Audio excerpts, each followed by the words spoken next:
Greetings, Fire Chargers, Darkblade here. In this video, I'm going to be reacting to 3 odd Quran verses that disprove Islam, a new Islamic dilemma. This video was uploaded by Capturing Christianity on September 23rd, 2025. Now, I am subscribed to this creator, though I don't watch a lot of his recent stuff, and I've actually seen this video twice. If I remember correctly, my impression that it was quite lackluster. Anyway, let me get into see now. Hidden in the Quran. Trust me, Muslims do not want you to see these 3 verses we're talking about today. And it's not hard to see why. Hidden in the Quran are 3 passages that, when compared to the earlier scriptures, the Kitab, they expose Islam as a false religion. These aren't obscure details or fringe interpretations. These are verses straight out of the Quran itself, and they are devastating. By the end of this video, you'll see exactly how these 3 verses dismantle Islam's claim to truth, why you need to learn them, memorize them, and have them ready for your next conversation with a Muslim. If you're new here, I am Cameron Bertuzzi. This is Capturing Christianity, where we expose the truth of Christian belief. Before we get to the 3 verses, I need to introduce you to another one first. And this one is absolutely essential for what we're discussing today, because it sets the stage for everything that we're going to cover. Okay, it's Surah 1094. Here's what it says. So, if you are in doubt, O Muhammad, about that which we have revealed to you, then ask those who have been reading the scripture before you. The truth has certainly come to you from your Lord, so never be among the doubters. That's like the foundation. Today we are witnessing a spiritual awakening in Israel, unlike anything we've ever seen. Hearts are being...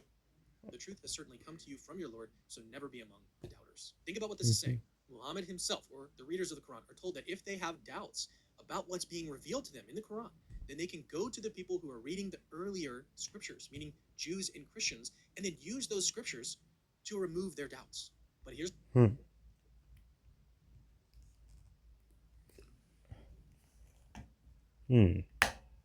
That is interesting. Keep in mind that this was supposedly revealed to someone who did not know how to read. Was not able to read. If the previous scriptures can confirm the Quran, then they can also expose when the Quran gets something wrong. This cuts both ways. If the previous scriptures that is normally how logic works. Then according to Surah 1094, that should actually produce it goes one way, but also the other. And this isn't just me making things up, okay? There was a recent exchange between a Christian, Avery, and a Muslim apologist, Daniel. The Muslim flat out admitted that the previous scriptures can both remove doubts and produce doubts about the Quran. Let's watch this clip. Coming here, if Muhammad is in doubt about the Quran, he's supposed to go ask those who are reading the scripture before him. How will that help his doubt in the Quran? I explained it. I told you how it helps to see the previous stories of the prophets. Got it. To read the stories of Moses or Jesus, or to see those stories. Yeah. He's supposed to. It helps him. By the way, I don't know if this is because I'm speeding it up, but when Daniel was speaking, looks like there was kind of like mismatch between when his mouth was moving and when sound was playing. By being able to go back and check the stories of the previous prophets to see that what's going on with him and what the Quran is saying is in line with the previous prophets. Is that correct? You could say that. All right. So that's kind of like that he's in line confirmation. With the stories of the previous prophets and what happens to them, their journeys, and what the Quran is saying, then he'll have no reason to doubt what the Quran is saying, right? Yes. Okay. That means the opposite is true. That these two are like the same person. This doesn't match the stories of the prophets, and what the Quran is saying is not in line with the stories of the prophets, then Muhammad would have a good reason to doubt what the Quran is saying and know the Quran is false, right? If that were the case, yeah. So there you have it. Daniel openly admits that the previous scriptures can remove doubts, but also that they can produce doubts. That's not my gloss of the situation. That's straight from his own words. Now, before we move forward, I need to clarify exactly how Daniel tries to limit what counts as scripture in Surah 1094. This is super important, so pay attention to this section. Earlier in their debate, when he was dealing with Surah 5:43 through 48, Daniel made a really big deal about what those verses mean. Let me actually look that up on that passage on. Go to what's this called? Chrome. QURAN.com.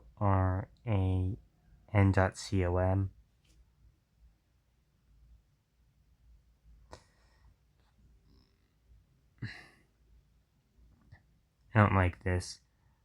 When I tap on the search bar, it no longer displays the URL in there. So 5/43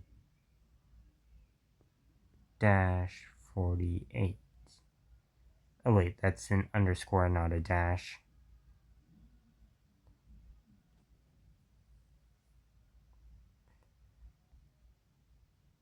Oh, I see what I did. I said 53 and not 43.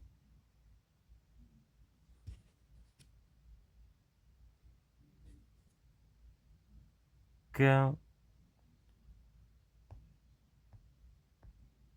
Good. I am allowed to type in range to do a range of verses just by adding that into the URL.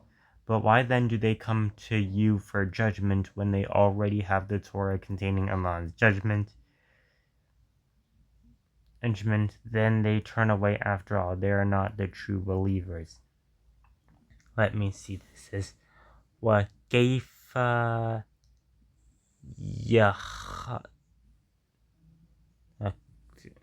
this typeface is kind of hard for me to read.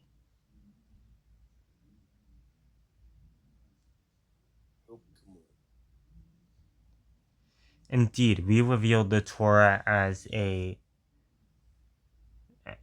containing guidance and light by which the prophets who submitted themselves to Allah made judgments for Jews. So too did the rabbis and scholars judge according to Allah's book, which they were entrusted and of which they were made keepers. So do not fear the people, fear me, nor trade my revelations for a fleeting game, and those who do not judge by what Allah has revealed are the disbelievers.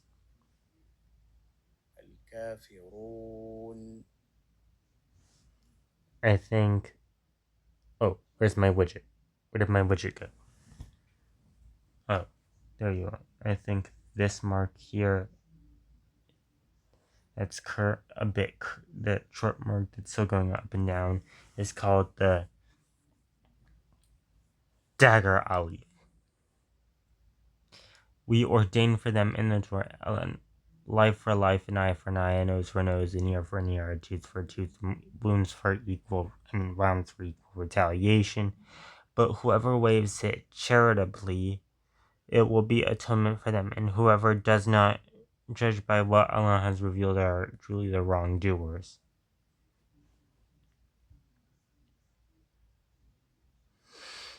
Then, in the footsteps, we sent Jesus, the Son of Mary, confirming the Torah revealed before him. وقفينا على آثارهم. So this word starts with a hamza, kind of weird. Farihim by بعيسى بعيسى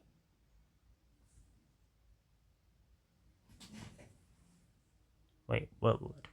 Kind of looks like that has a ba in the beginning.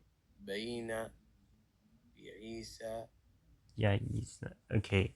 If that's يديه ابن مريم yeah, this typeface is hard to read. مصدقا Lima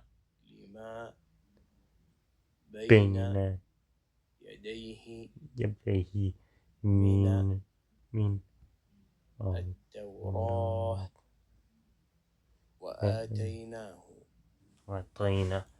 and we gave him the gospel containing the guidance and light and confirming what was revealed in the Torah.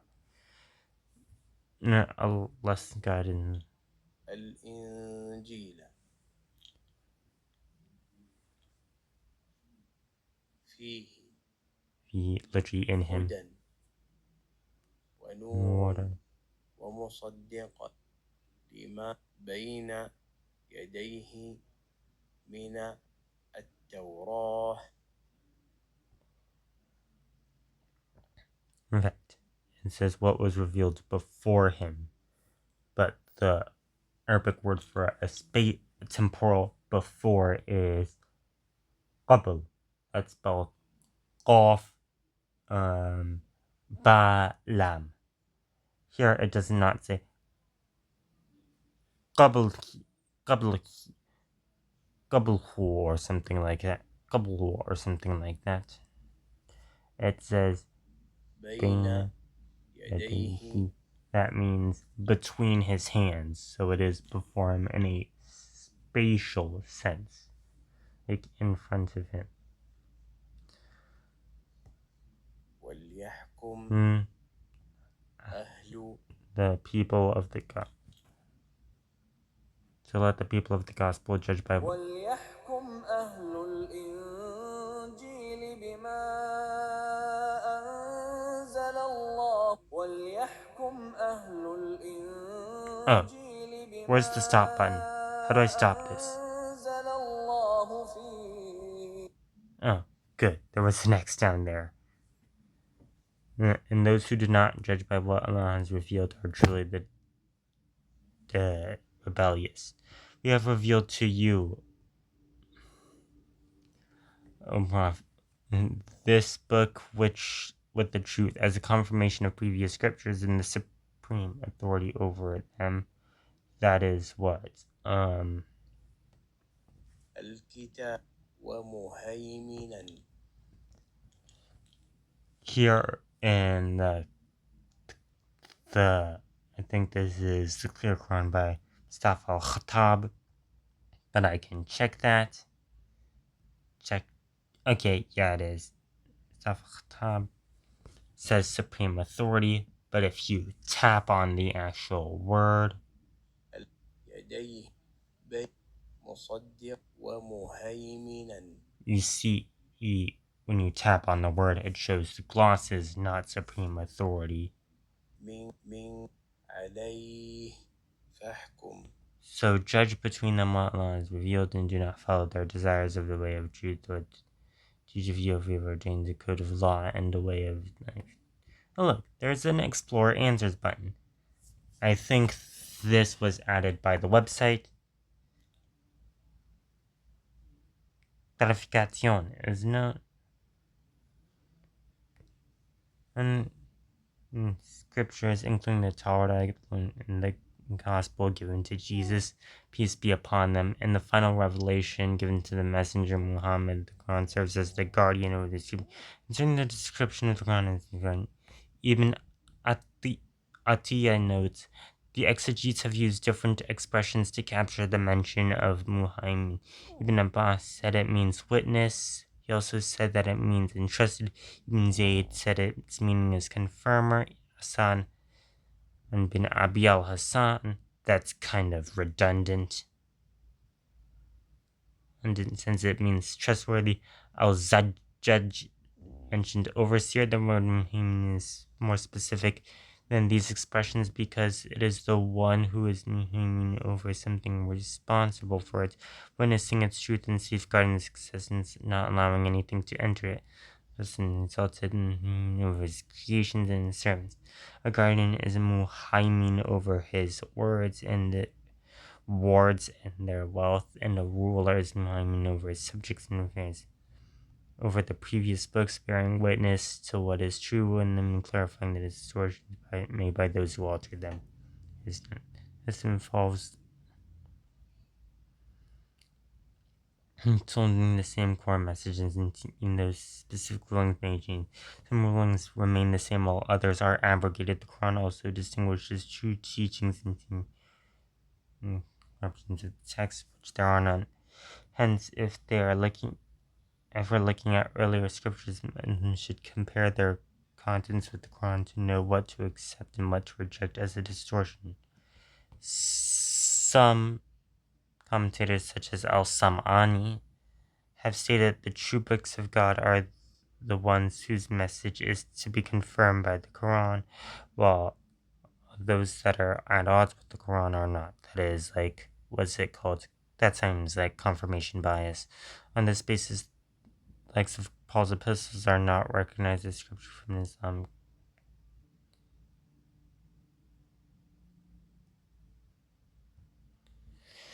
So now it's time for me to get back to this video because there are still like 16 and a half minutes left in it.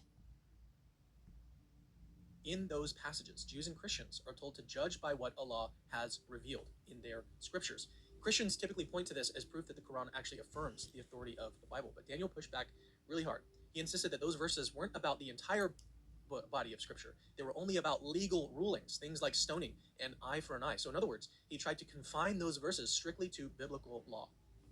Assalamu alaikum. Are you thinking about buying a franchise business? Don't. Assalamu alaikum. My name is Abdul Faruqi, and an eye for an eye. So in other words, he tried to confine those verses strictly to biblical law. But when the discussion, their debate, shifted to Surah 1094, he sort of pivoted. There, he no longer restricted it to the law. Instead, he said that that verse is about Muhammad looking at the written stories of the prophets for reassurance. And Daniel even mentioned names. He mentioned Moses and Jesus. How will that help his doubt in the Quran? I explained it. I told you how it helps to see the previous stories of the prophets. Got it. To read the stories of Moses or Jesus, or to see those stories. Yeah. So notice what just happened. This is super important. He moves from limiting the scope to legal material in the Torah in Surah 5 to then expanding it to the stories of the prophets in Surah 1094, again, from the Old Testament. But important. Notice that Kim didn't show clips of him saying that of Dan, like just saying that the scope was limited to judicial matters. This is still not the whole Bible that he thinks is in mind in 1094, but it is more than just law. Fine, let's actually, for the sake of argument, let's grant him that conclusion. Let's say that Surah 1094 is pointing us only to the written stories of the prophets in the Old Testament, the very scriptures Daniel himself brings into the picture. Even if that's all that we consider, the Quran still runs into serious problems, because when we actually line up its stories with those prophetic accounts from the Old Testament, the contradictions literally leap off the page. And that's precisely where we're headed next. We're going to test his claim in 3 places where the Quran and the Old Testament, stories of the prophets, directly collide. Abraham's father, Noah's sons, and the golden calf. Each case shows how, even on Daniel's narrow terms, Surah 1094 backfires. The very scriptures he points us to don't remove doubts about the Quran.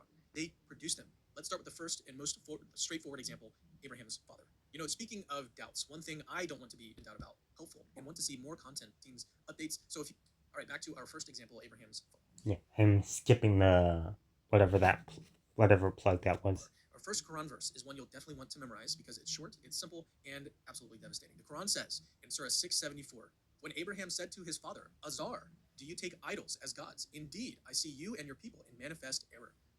Now, I am going to go there on my end.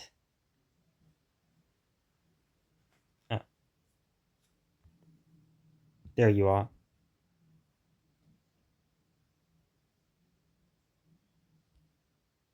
Again, it's tedious how the URL disappears from the search bar when I actually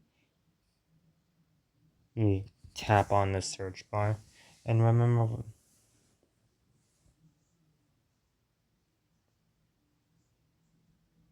I actually want to...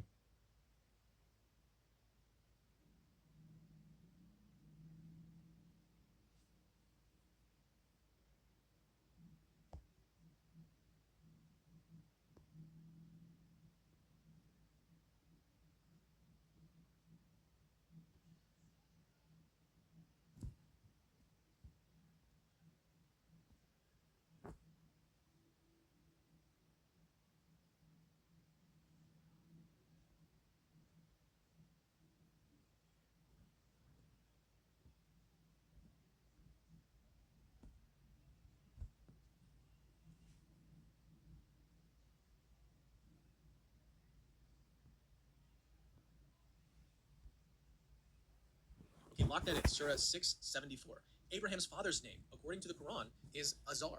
Now compare that to the written story about the prophet Abraham. Genesis 11:26-27 says this. Now these are the records of the generations of Terah. Terah became the father of Abram. There's no ambiguity here. Okay, the Torah is very clear about this. Abraham's father was named Terah. So then which is it? Is it Terah or Azar?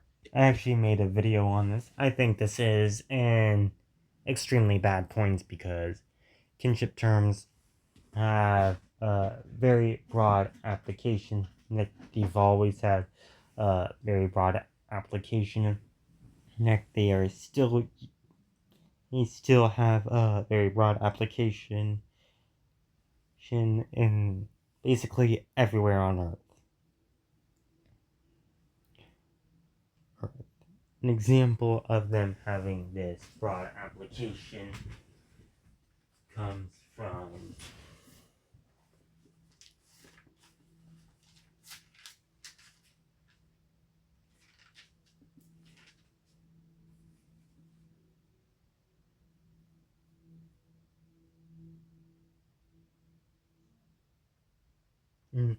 Genesis 13:8. So Abraham said to Lot, let's not have any quarreling between you and me, or between your herdsmen and our herdsmen, for we are brothers. Others, that is, Abraham calls his nephew his brother, and I also want to find another one. First Samuel 24, and I'll start at verse 8. Then David went out of the cave and called out to Saul, and Saul, actually, my lord, the king. When Saul looked behind him, David bowed down and prostrated himself with his face to the ground. He said to Saul, why do you listen to when men say David is bent on harming you? This day the Lord has This day you have seen with your own eyes how the Lord has delivered you into my hands in the cave. Some urged me to kill you, but I spared you.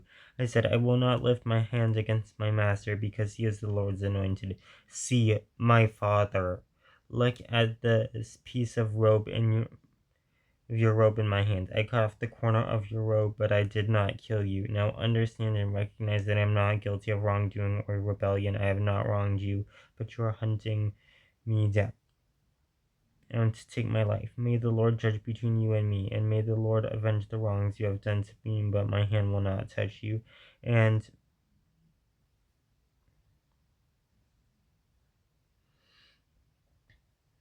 as the old saying goes, from evil doers come evil deeds, so my hand will not touch you. Against whom must the king of Israel come out? Whom are you pursuing? A dead dog, a flea? May the Lord consider and decide between us. May he consider my cause and uphold it. May he vindicate me by delivering me from your hand. When David finished saying this, Saul asked, is that your voice, David, my son? And he wept aloud. So here we have two men who are not closely related in any are not known to be closely related in any biological sense, calling each other father and son. Can't both be right. Okay, and remember, Daniel has already conceded that the stories of the prophets count as part of the scripture. And another example of there are more examples of kinship terms having a very broad application cases. Hold on, let me find my book. Oh, here it is. This is The Lonely Planet, Nepali phrase book. I'm flipping to page 37. In Nepal, people use kinship terms rather than first names. These kinship terms apply to non-relatives as well, and even strangers. For someone older than you, or someone who wants to use respect to, use elder sister for a woman, or elder brother for a man. By the way, that's Didi and Dai respectively. Dai respectively. And yes, I know, hearing, for me as a Chinese person, hearing Didi meaning older sister is very bizarre. If they're elderly, use grandmother and or grandfather. That is Bajai and Baje. That is Bajai and Baje respectively. For younger people, example, and children use younger sister or younger brother. That is Bahini and Bai, respectively. Nepali people also use these terms to words you. And something similar happens in Chinese and Japanese, where kinship terms are used, specifically those for older siblings, grandparents, aunts, and uncles, are even used to refer to unrelated men and women. In Surah 1094. That means this contradiction falls directly into the Quran's own test case. Now, Muslims have tried to patch up this inconsistency a few different ways. Some say Azar was a nickname, maybe a title like an idolater or old man. Others say Azar was actually Abraham's uncle, not his real father. And the Quran just used father loosely. And of course, the most common move is to say that the Torah is corrupted. There's just one small problem. None of these explanations actually hold up under scrutiny. The nickname theory is pure speculation. There's no evidence in the Bible, the Quran, or in history that Terah was ever called Azar. The uncle theory directly conflicts with the Quran itself, which consistently calls Azar Abraham's father in the literal sense. And claiming that the Torah was corrupted is a complete non-starter because the name Terah appears in every manuscript tradition that we have, including the Dead Sea Scrolls, which predate Islam by centuries. So, according to Surah 1094, what should we conclude on this basis? That the Quran actually contradicts the previous stories of the prophets on a basic historical detail, and that should actually produce doubt about the Quran itself. Next up, did you know that the Quran says that one of Noah's... Now, I personally have heavy doubts in the Quran, but I think that this was just a bad argument. Sons died in the flood. Yes, let's go ahead and go there. The second verse you'll want to commit to memory comes from Surah 11:42 through 43. It says this: "And it sailed with them through waves like mountains, and Noah called to his son, who was apart, 'O my son, come aboard with us, and be not with the disbelievers.' He said, 'I will take refuge on a mountain to protect me from the water.' Noah said, 'There is no protector today from the decree of Allah except for whom he gives mercy.' And the waves came between them, and he was among the drowned."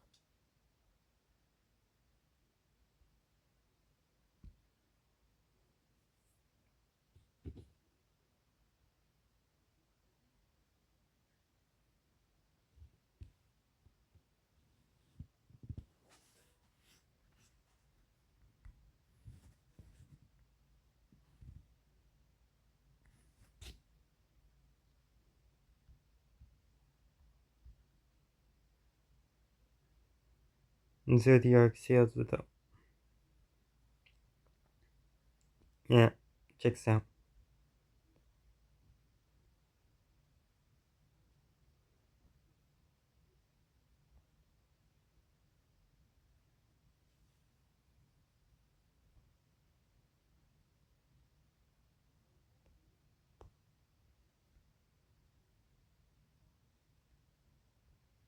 Then my widget's still here. Memorize that, okay? Surah 11:42 through... The viral Paleo Valley meat sticks are on sale right now for up to 20% off. These are the most delicious meat sticks on the market. There are tons of flavors and they're... Memorize that, okay? An Surah ad. 11. I hope I don't get a certain Mudwater ad while recording this video. 42 through 43. According to the Quran, one of Noah's sons refused to get on the ark and drowned. But the previous scriptures paint a very different picture. Genesis 7:13 says, "On the very same day, Noah and Shem and Ham and Japheth, the sons of Noah, and Noah's wife, and the three wives of his sons with them, entered the ark." Then Genesis 9:18 through 19 says, "The sons of Noah who came out of the ark were Shem, Ham, and Japheth, and from these the whole earth was populated." So in other words, all of Noah's sons survived the flood. So which is it? Did all three sons survive, or did one drown? Muslims have again tried to patch this up. Some claim that Noah had a fourth son, often called Canaan or Yam, who wasn't mentioned in the Bible but was then lost in the flood somehow. Others argue that Genesis only lists the sons who were going on to repopulate the earth, leaving out the one who died childless. Here's the Those two are kind of like one and the same. problem. Again, there's zero evidence for a fourth son. Every manuscript tradition of Genesis, including the Dead Sea Scrolls from centuries before Islam, names only three sons. And if the Bible supposedly omitted this story, why is there no trace of it in Jewish tradition? No variant manuscripts, nothing in the vast flood legends of the ancient Near East. I don't know if that point Drew Cam doesn't substantiate it in this video. Yeah, even if so, this would be kind of like an argument from silence that Cam's using here. If non-mention is not the same thing as denial.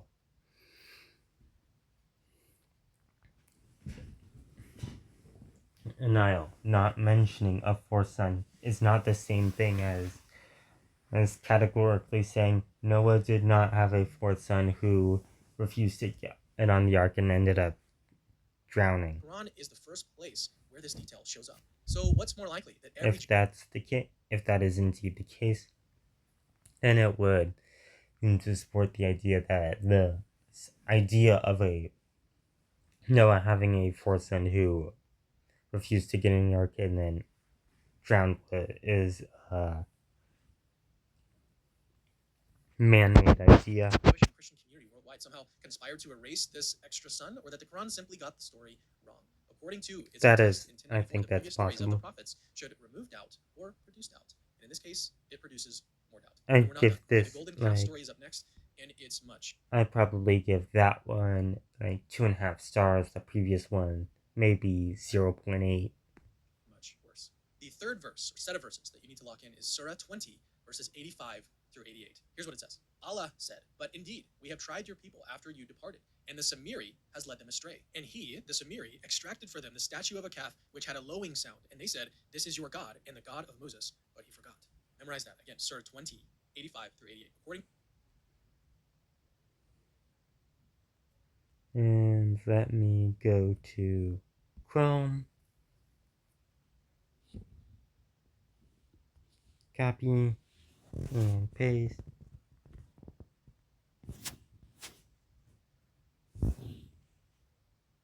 20/5-8. Indeed,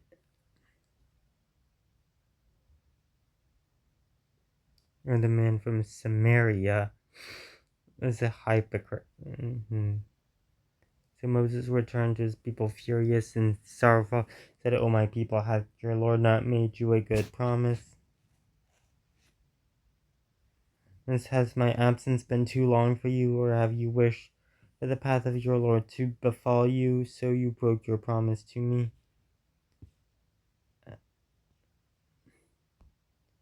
They argued, "We did not break our promise, but of your own free will, but we were made to carry the people."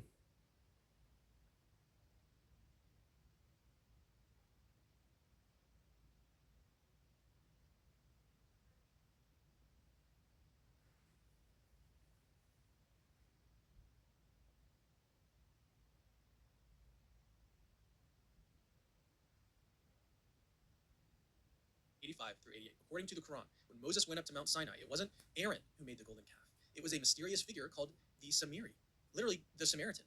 But in the previous scriptures, Exodus 32 couldn't be any clearer. Verse 4, "And he, who in context is Aaron, received the gold from their hand and fashioned it with a graving tool and made a golden calf. And they said, 'These are your gods, O Israel, who brought you up out of the land of Egypt.'" So Aaron, Moses' own brother, was the one who fashioned the idol. Yeah, Moses' own brother, and the one who was was planned by God to become the progenitor of the priestly lineage, and also a priest himself, the first priest himself. But what's going on here? Well, the Quran swaps out Aaron for a Samaritan. There's just one small problem. The Samaritans didn't exist until centuries later, after the Assyrian exile. I think this is, but yes, that's here's hundreds the of years best. after Moses. It's like claiming the Samaritans didn't exist until centuries later, after the Assyrian exile and the founding of Samaria around 880 BC. That's hundreds of years after Moses. It's like claiming George Washington fought the Nazis. It's a glaring anachronism that every serious scholar can see. Muslims, of course, just like the previous verses, they've tried to rescue this. Some argue that Samiri wasn't a Samaritan at all. It was just a personal nickname or for some Israelite troublemaker. Others spin up theories about a lost tribe called Samira, and still others say the Quran is correcting the Bible because prophets can't commit sins like idolatry, so Aaron must be innocent. But again, all of these explanations... Yeah, that idea was... I saw that idea recently, which IP was talking to this Muslim who brought up the aftermath of Sodom and Gomorrah, where Lot's daughters get him drunk and do something with him, and IP pointed out that this is a descriptive narrative of something that happened, and the Muslim said that he knows or understands that, which is weird because bringing it up in the first place in that it seems to give people the opposite impression that you don't know or understand that. Collapse under scrutiny. There's zero evidence for a tribe of Samira. No ancient source mentioning an alternative culprit, and the Quran itself offers no clarification. As for defending Aaron's honor, sorry, but the Bible has no problem at all showing the sins of its heroes. Moses lost his temper. David committed adultery. Peter denied Christ. The honesty of the Bible makes it ring true. These are ordinary people. The Quran, on the other hand, looks like it's sanitizing the story to save Aaron's reputation, and in doing so, it introduces a howler of an anachronism. According to Surah 1094, when we compare the previous scriptures to the Quran, we should either. By the way, I'm saying that what Cam said here is based. That Cam was based there when he said it appears to be sanitizing the story to save Aaron. Reassurance or find reason to doubt. And when the Torah says Aaron made the calf, but the Quran says a Samaritan did, that's not reassurance. Okay, that's doubt, and it's devastating. All right, let's tie all of this together and see where we land on this. We've now looked at 3 contradictions between the Quran and the Old Testament prophetic stories, and this forces us to confront the dilemma that Surah 1094 lays at Muhammad's feet. The verse itself insists that if he is in doubt, he should consult those who have been reading the previous scriptures. If those scriptures are reliable, then Muhammad should have no doubt. Except, what happens when those very scriptures contradict what he's preaching? That's exactly the situation we've just seen with Abraham's father, with Noah's son, and the golden calf example.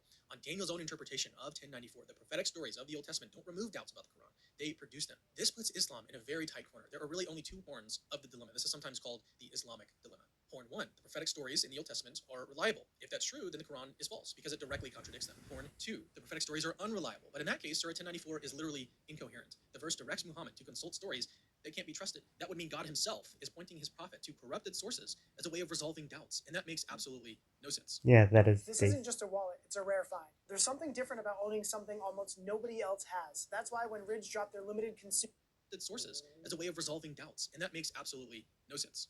Now, this is where Muslim apologists will often try to slip in a sort of third option, corruption. They'll say, well, the previous scriptures have been changed and corrupted. But remember Daniel's own concession. It's not he admitted actually that a the stories third of the option. prophets can either remove doubt or produce doubt. If that were the case, yeah. In other words, he accepts that these stories have enough reliability to function as evidence. He can't then turn away and say that they're completely corrupt. That would erase the very foundation he built his interpretation on. He'd be sawing off the branches sitting on. So his only real option is to advance what we might call the selective corruption hypothesis. That is, the Old Testament prophetic stories are trustworthy in places where they line up with the Quran, but corrupted in all the places where they don't. That That's way, a Muhammad can still be reassured by the bias. true parts and dismiss the false parts whenever there's a clash. Personally, I'm actually really happy for Muslim. Yeah, in my mind, that sounds like a cop-out confirmation bias. To be in a situation, or at least to forward this hypothesis, because of the intellectual costs. The selective corruption hypothesis is intellectually disastrous for at least 3 reasons. I'm going to go over them now.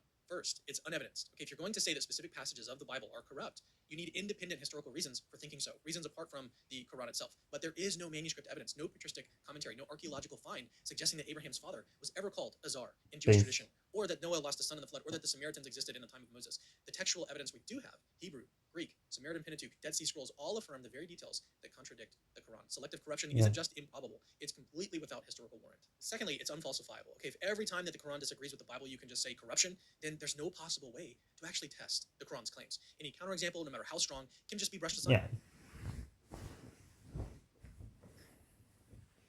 Yeah, and that would also this kind of like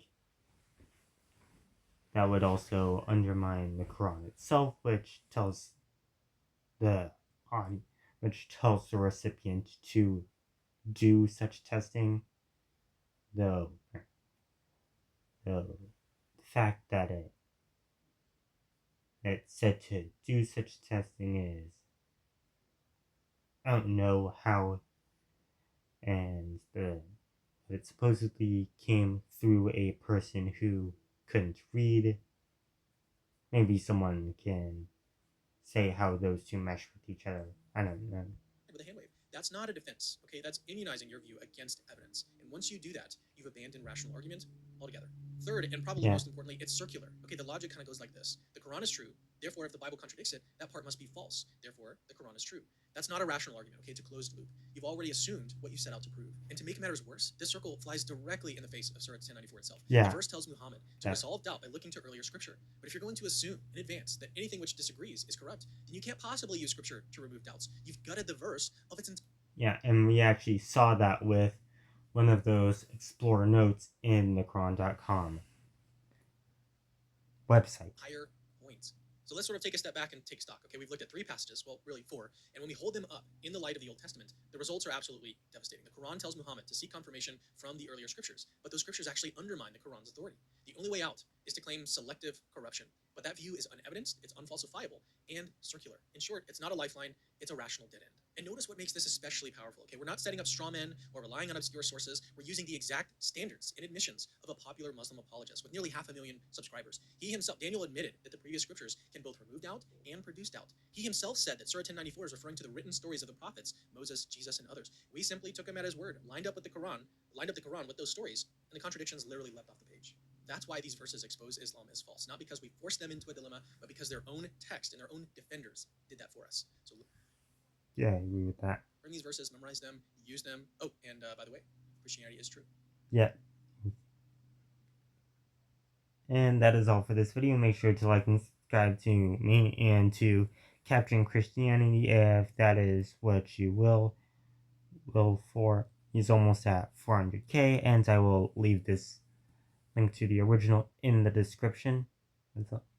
And Dark played out. And it turns out that I went over because the length of this video so far is more than twice the length of Cam's original video. So that means that the majority will be stuff other than his original video, especially since I played him at increased speed.